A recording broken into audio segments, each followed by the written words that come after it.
to watch Deadwood episode 34. A constant throb. We're only 2 away from the end now. 10 episodes into season 3. What happened in Deadwood? A constant throb.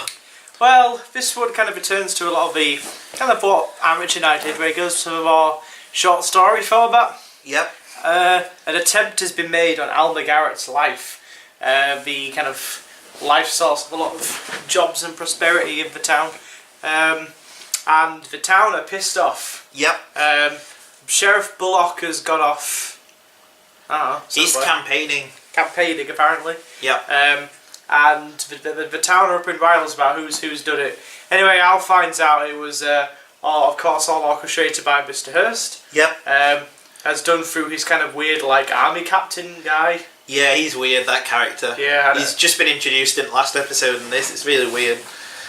Like, he looks a bit like Billy Bob Thornton. He does a bit, yeah.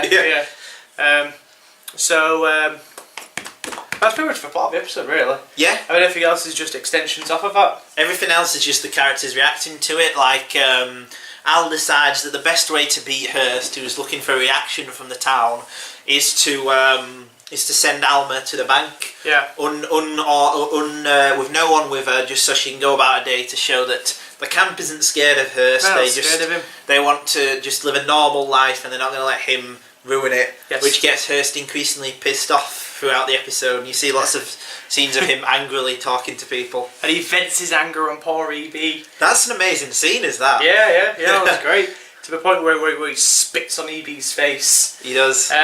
Also, as a note, this was my first experience watching something in 5.1 surround sound. Yep. It's got a new setup, and needless to say, it sounded phenomenal. Yep. Absolutely phenomenal. It's a whole other aspect of Deadwood to appreciate now is the sound design. Yeah. The scenes where they're in the thoroughfare, you've got all the different people talking and chattering and doing business in the background is beautifully kind of all laid into the sound. And even when they're like indoors, yep, you can hear kind of quietly, you can hear the patter of people outside talking and moving about. So again, it kind of just adds to that lived-in feel to the world. So I thought actually just on that is one of the most impressive bits was just where Bullock rides in. And you hear the horse hooves and the horse fall. Like imagine how much more impact the death of William would have had. Oh God, like if you'd have heard like the horse, like boom, going towards you like a train or something, it would have sounded absolutely amazing. Yeah. But yeah, the sound design in this show is just phenomenal. And the depth to Powers Booth and Ian McShane's voice. Yeah, you had the bass turned up as much as you could and the voices just boom out. Yeah. So lots of great little scenes in this episode. Yeah. Again, Calamity Jane always has a great speak. Whenever she goes off on rants, it's her at her best. Yeah. And she does a really great rant in this episode about a dream that she had where she regretted not having saved Wild Bill's life, and about regrets that she had and all sorts of things. It's another parallel you could draw with Sopranos, you see. Just as the way that Livia has an impact even in death. Yeah. Spoilers. Wild Bill continues to have an influence over his characters, only in a more positive way. Yeah. They really miss him, and they miss his... they're also like polar opposites of each other. Yeah. Livia, nobody misses her, but ultimately no one can escape her, and they end up becoming her. Yeah. While the polar opposite side is, Wild Bill, everyone misses him, everyone loved him and had adoration for him, but no one can live up to Wild Bill or can become Wild Bill, especially not anymore. Well, it's also interesting that it almost goes to the difference between Deadwood and The Sopranos as shows in what they represent, because Wild Bill represents something they can't go back to and a symbol of change in a way. So it's a way that the times have changed from when Wild Bill could go around. I think it's important that Wild Bill's been talked about again in this episode, which is probably the most violent so far, with the cutting throat of him and the attempt on Alma's life. So it's like a return to that kind of atmosphere. I even said that when Al slit that soldier captain's guy throat, I was a bit like, you returned to the old style Deadwood, where we just killed the guy to solve the problems. Yeah, so that's and like Wild Bill represents that, and how they can't go back to that, they have to evolve. And what Livia represents in The Sopranos is that everything has always been the same, and that these characters they look at things that from the past in a positive way, which is false. Well, which shows that, like, in The Sopranos, everything's always been the same, and that's sort of what the show is trying to say. And in Deadwood, it's about how things do change in different ways. So it's almost like a nice little way to dovetail off each other. But yes, the Wild Bill, where she talks about Wild Bill, was a great scene. That's a really great scene. Yeah. What else do we have? As I said, it was the EB scene, which was a standout. That was really great. Yeah. I love the scene where Al faces off against Hurst on the balcony. Oh yeah, that's fun. Yeah. And it's like the first time Al's had a real advantage throughout the whole season. Yeah. Al really knows what's going on now, and it's setting things up excitingly. Exciting for a thrilling conclusion to the season. Yes, but there was I thought there was a renewed sense of playfulness. Yeah, it was very funny this one. Yeah. Yeah, it's kind of similar to Amateur Night, which Amateur Night was kind of funny and light and... Yeah. This episode I was going to mention this, was also written by W. Earl Brown, who plays Dan Doherty. And apparently I read an interview with W. Earl Brown, who said the reason he was credited was because they'd run out of money at this point. Like, they just had nothing for this episode because they had to fund the next 2 episodes and get everything in there to make like a big ending. And David Mills said to him, look, we're millions over budget. Can you find a way for us to make the entire episode revolve around the gem? And he did. If you actually notice, the episode's about 45 minutes long. About half an hour of it also takes place in the gem. Oh my god. And the other scenes just take place in the hotel. There were like 2 locations. I mean, you didn't notice, so you didn't have a detriment. I didn't even think about it. It didn't even come to mind. Yeah. But yeah, I mean, what also is important is, there's the absolutely amazing scene where Alma walks to the bank. Oh yes, and again in 5.1 that sounded amazing. Like the bullet, it was like whips across, and like that was great. That had a real impact. Oh, I meant the other one where the second time she walks the second the bank, time, yeah. and everyone's because it draws every single camp member together. I was saying that like I really miss those scenes where like you have moments which pull the whole camp together. You get reaction shots of everybody. And everyone's like, ooh. Yeah.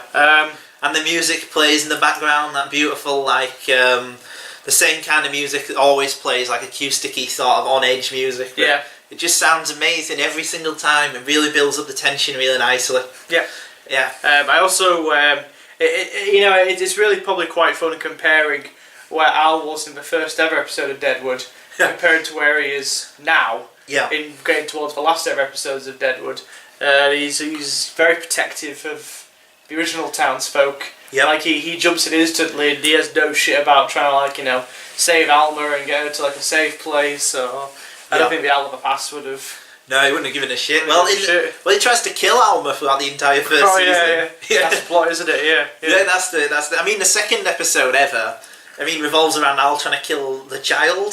It was interesting watching the first episodes back because you were like, I love this Al. He's such an evil, vile character trying to kill children, and because that was sort of the joy of the first ones, was watching like how bad all the characters were. Yeah. And like just the evolution of the show now, where he's like he's protective of everyone and he's trying to save the town rather than just exploit it to his own ends. That's great character work. That's great. It's great. On the writer's part, on the writer's part, and it's great for Ian McShane. Yep. It's great. I always think the kind of best compliment you can give a show is either when a character you initially hated you end up loving, or an opinion you have about a character completely changes over the course of either the show or the book or the film or the game or whatever. Yeah. And Al's definitely that. You start out, you got a certain opinion of him. Yeah. And he is very, very impactful. And it's probably one of the things that probably draws people into Deadwood when you're first watching it. Yeah. For his kind of blasé attitude and no nonsense and all that shit. But when you get to the point where, over the course of 3 seasons, he's completely changed. Yeah. He's been in a great character arc. Yeah. Just amazing that all 3 seasons, that's all it is. And 36 episodes and he's gone from that into this.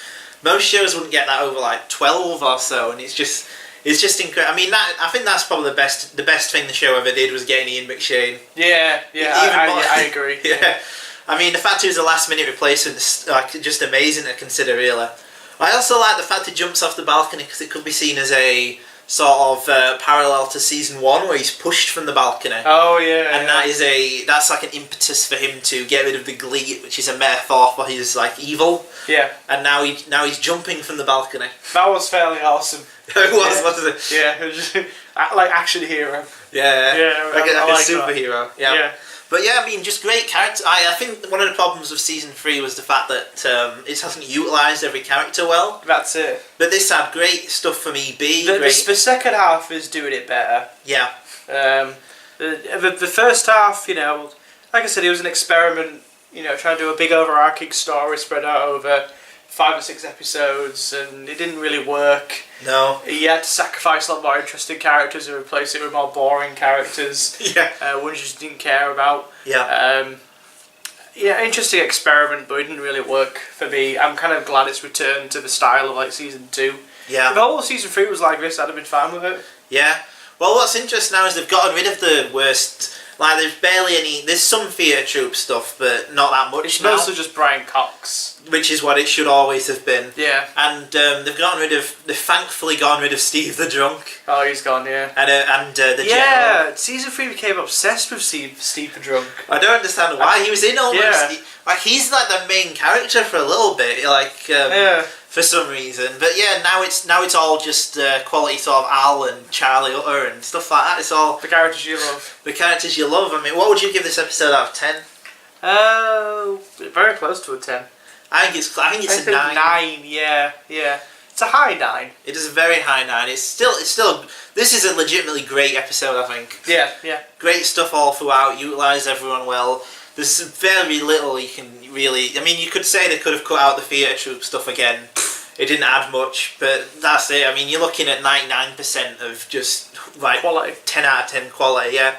Just a really great episode. What do you think is going to happen, by the way, in the last couple of episodes? So now we're so close to the end of Deadwood. I don't think it's going to play out the way it's setting up to be at the moment. Yeah. I want to say there's going to be a battle, but I don't think there will be. Okay. I don't think it's going to be the Deadwood way. Okay. And if there is a battle, it's going to end in a way that you don't expect it to. I think no matter what, it's going to end with Hearst leaving the town and the establishment of some kind of new order to avoid stuff like this ever happening again. Okay. But I'm just bullshitting. But who knows? Join us for the next 2 episodes. How great is this for the finale? The finale is called "Tell Him Something Pretty." Oh, How great is that as a title for a last ever episode? Yeah. But yeah, so only 2 more left. Join us for those. But yeah, great episode. Really good to see season 3 get a winner in. It's almost too late.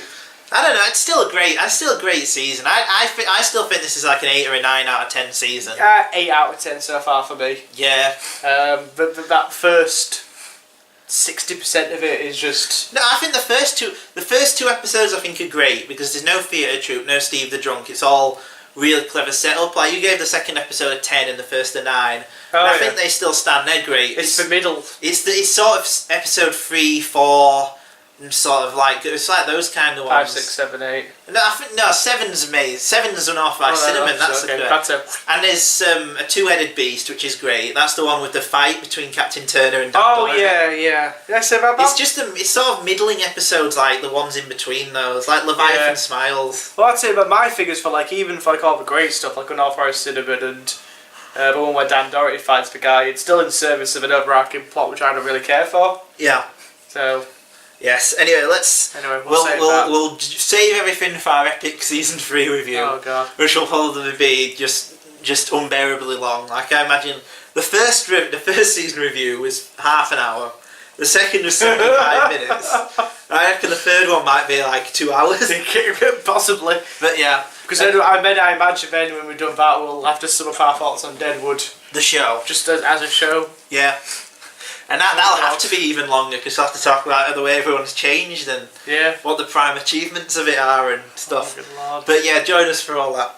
But yeah, 9 out of 10. Constant Throb, great episode.